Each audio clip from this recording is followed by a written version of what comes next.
shuken da na yi ba za ta yi tsiro ba. Kai kaɗai ne masoyin da nake kallo na ƙara duba. Da zaran na yi nuni na ƙauna za ka faɗi baka sani ba. Ina ta bayyana ma ƙauna kai ko na gaba hakan ba. Kai kaɗai ni nake so, ka wanke zuciya da soso. Yaya zan yi in barka masoyi na ka zo ka duba. Masoyi na ka zo ka duba.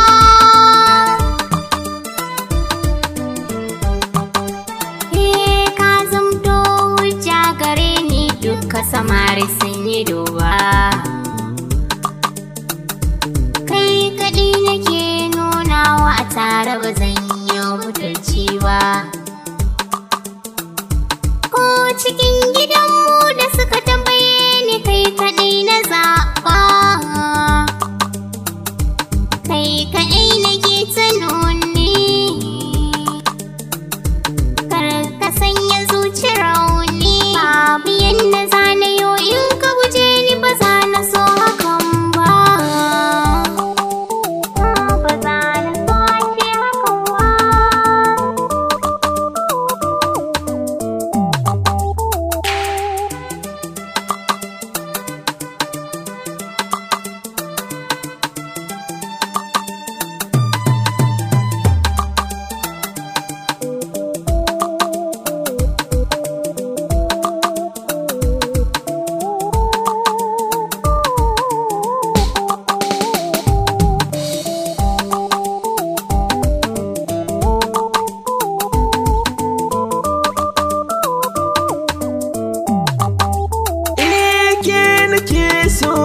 Ke ya hufi ku a gidan muke kadai na yau zabi.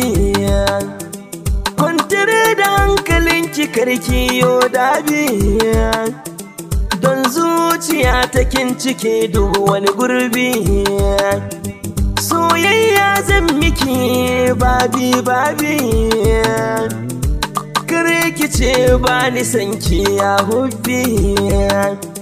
Ni ke nake so na aura, za mu zauna babu kura. Na yi miki alkawari a soyayya ba za ki kuka ba. Ba za na saki ki kuka ba.